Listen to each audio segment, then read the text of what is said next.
Hello everyone, welcome back to our channel.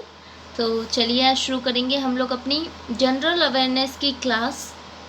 ठीक है, अभी हमारा मिडिवल हिस्ट्री चल रहा है, इसमें मध्यकालीन भारत का इतिहास। ठीक है, और हम लोग प्राचीन इतिहास कंप्लीट कर चुके हैं। मध्यकालीन भारत का इतिहास हमारा शुरू हो चुका है। तो अभी तक जिसने भी पिछली वीडियोज़ नहीं देखी हैं प्राचीन भारत के इतिहास की, तो डिस्क्रिप्शन में लिंक है, पूरी प्लेलिस्ट बनी हुई है। आप लोग लिंक पर क्लिक करके पिछली सारी वीडियोस देख सकते हैं, जिसने भी अभी तक वो वीडियोस नहीं देखी हैं। ठीक है, तो वो वीडियोस भी आप लोग ज़रूर देख लीजिएगा, ताकि आपका पूरा एक सब कुछ सीक्वेंस से चल सके। ठीक है, तो हम आपको टाइप वाइज, चैप्टर वाइज और टाइप वाइज सब कुछ पढ़ा रहे हैं। बिल्कुल सीक्वेंस से चल रहा है सब कुछ, तो आप लोग भी सीक्वेंस से देख लीजिएगा। ठीक है, आप लोगों को मज़ा भी आएगा क्लास में, बहुत ही अच्छी क्लासेस हैं। तो चलिए हम लोग आज की क्लास शुरू करते हैं। तो सबसे पहला क्वेश्चन है आज की क्लास का आप सभी के सामने। बंगाल के विख्यात संत चैतन्य निम्न में से किस शासक के समकालीन थे? इसके ऑप्शंस हैं अलाउद्दीन हुसैन शाह, आजम शाह, सिकंदर शाह या मोहम्मद शाह। एक सेकेंड, कलर चेंज कर लेते हैं थोड़ा सा, क्योंकि वही वाइट वाइट लग रहा है एकदम। ओके, तो इसका सही आंसर है आप सभी का ऑप्शन ए, अलाउद्दीन हुसैन शाह। ये बंगाल के एक विख्यात संत चैतन्य थे। ठीक है, और किस शासक के समकालीन थे? बंगाल के विख्यात संत चैतन्य, बंगाल के जो विख्यात संत चैतन्य थे, ये किसके साथ के समकालीन, मतलब किस शासक के समकालीन थे? तो अलाउद्दीन हुसैन शाह के। क्लियर? आगे देखेंगे। अगला क्वेश्चन है, अमरोहा के युद्ध 1305 में दिल्ली सल्तनत को किसके ऊपर विजय प्राप्त हुई? इसके ऑप्शंस हैं ईस्ट इंडिया कंपनी, बीजापुर सल्तनत, मंगोल सेना या पुर्तगाली साम्राज्य। तो the right answer is option C, Mongol सेना के ऊपर। ठीक है, अगला क्वेश्चन है, रानी नाइकी देवी जिन्हें डैश को 1178 ईस्वी में हराने के लिए याद किया जाता है। रानी नाइकी देवी जिन्हें किसको, इनमें से किसको हराने के लिए 1178 ईस्वी में हराने के लिए याद किया जाता है? इसके ऑप्शंस हैं मोहम्मद बिन तुगलक, मोहम्मद अल बलकीर, अल शाहिल मोहम्मद, मोहम्मद गौरी। तो इसका सही आंसर होगा option D, Mohammad Ghori is the right answer. Okay भाई, मोहब्बत नहीं बोल रही थी मैं, मोहम्मद ही बोल रही थी, वो मुंह से निकल गया। ठीक है, गलत चीज़ पर नहीं जाना, अभी पढ़ाई पर ध्यान देते हैं। ओके, चलो अगला देखते हैं। डैश वंश जिसने उत्तरी भारत पर 1206 से 1290 तक शासन किया, कुतुबुद्दीन ऐबक द्वारा स्थापित किया गया था। कौन सा वंश था जो कुतुबुद्दीन ऐबक ने स्थापित किया था? ये आप लोगों को पता होना चाहिए। ऑप्शंस हैं लोधी वंश, तुगलक वंश, खिलजी वंश या गुलाम वंश।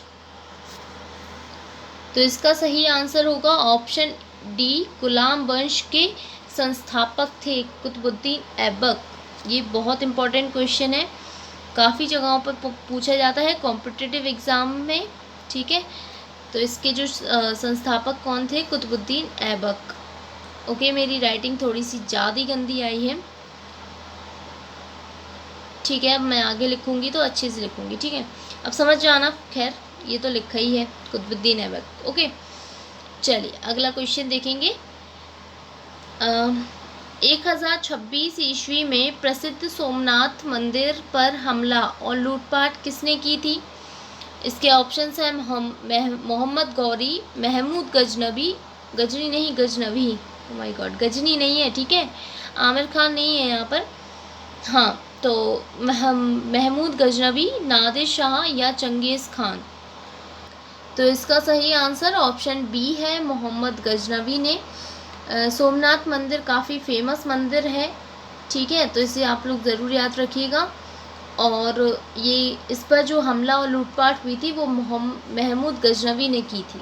ठीक है, ओके, अगला क्वेश्चन, पहला मुस्लिम शासक, एक सेकेंड, पहला मुस्लिम शासक कौन था जिसका साम्राज्य भारत के सुदूर दक्षिण सहित लगभग संपूर्ण भारत में फैला था? इसके ऑप्शंस हैं अलाउद्दीन खिलजी, जलालुद्दीन खिलजी, गयासुद्दीन बलबन या फिरोज शाह तुगलक। इसका सही आंसर ऑप्शन ए होगा, अलाउद्दीन खिलजी। ठीक है, बहुत ही फेमस एक शासक था ये अलाउद्दीन खिलजी, बहुत बड़ा साम्राज्य था इसका।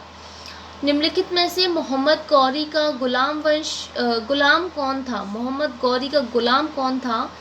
वह अपने स्वामी की मृत्यु के बाद शासक बना और उसने गुलाम वंश की स्थापना की। तो कौन था?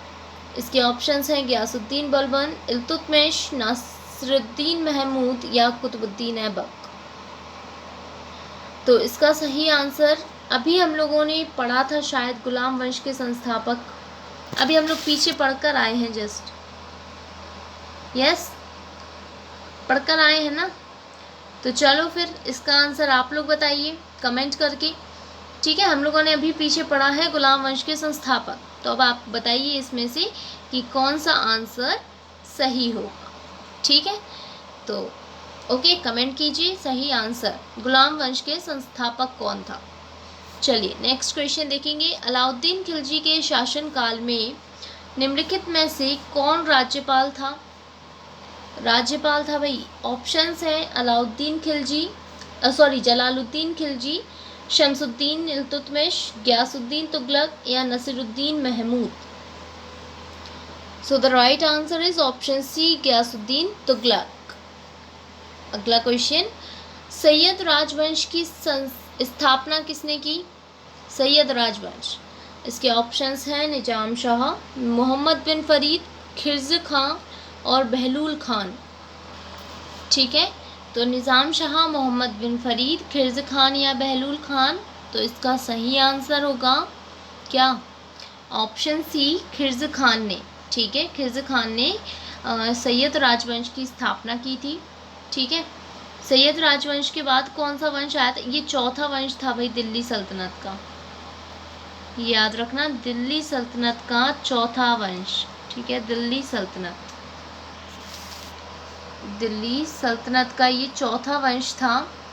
ओके, और ठीक है, अच्छा, सैयद राजवंश से पहले कौन सा वंश था? तो इससे पहले जो था वो तुगलक वंश था। ठीक है, तुगलक वंश, सैयद राजवंश से पहले तुगलक वंश था, और इसका जो अंतिम शासक था तुगलक वंश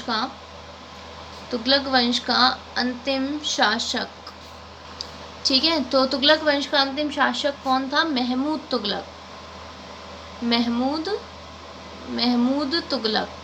ठीक है, तो ये तुगलक वंश का अंतिम शासक था। मतलब इनको पढ़ लिया करो साथ में, कभी आ जाता है तो, कि उसके आगे पीछे के कौन कौन से वंश थे। ठीक है, तो ये उससे पहले का वंश था, और सैयद राजवंश के बाद का वंश कौन सा था? तो वो लोधी वंश था। ओके, चलिए अगला क्वेश्चन देखेंगे अब हम लोग। नेक्स्ट क्वेश्चन है आप सभी के सामने, भगवान राम पर केंद्रित भक्ति आंदोलन के अग्रदूत कौन थे? इसके ऑप्शंस हैं नामदेव, रामानंद, जयदेव या विवेकानंद।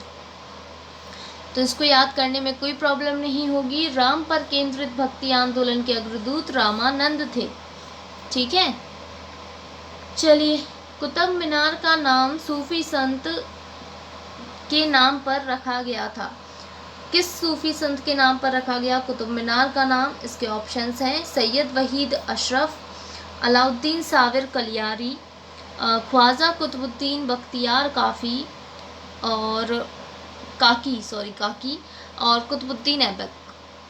तो इसका सही आंसर है ऑप्शन सी, ख्वाजा कुतुबुद्दीन बख्तियार काकी के नाम पर ये कुतुब मीनार का नाम रखा गया है। बहुत सारे लोग ये कुतुबुद्दीन ऐबक को सोचते हैं कि कुतुबुद्दीन ऐबक के नाम पर रखा गया, लेकिन ऐसा नहीं है।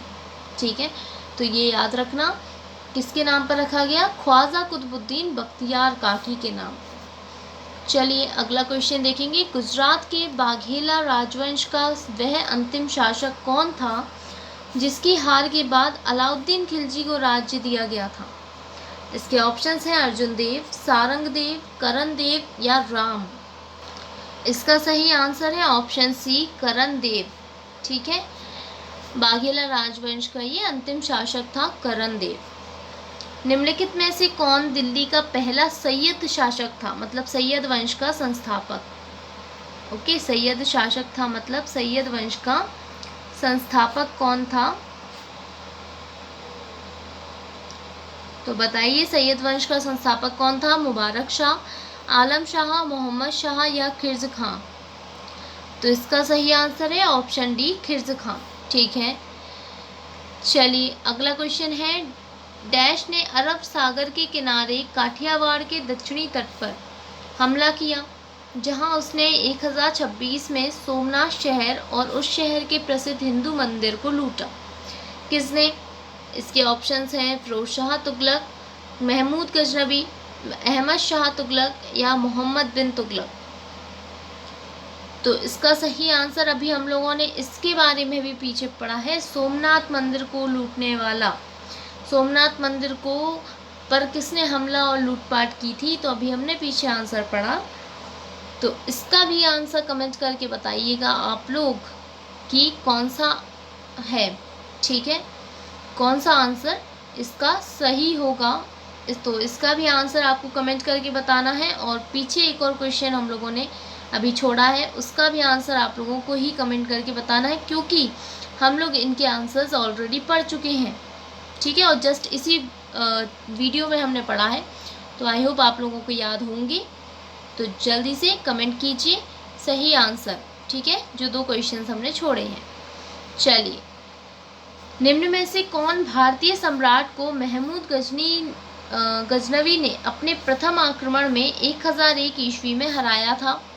इसके ऑप्शंस हैं आनंदपाल, चंद्रपाल, जयपाल या सुखपाल।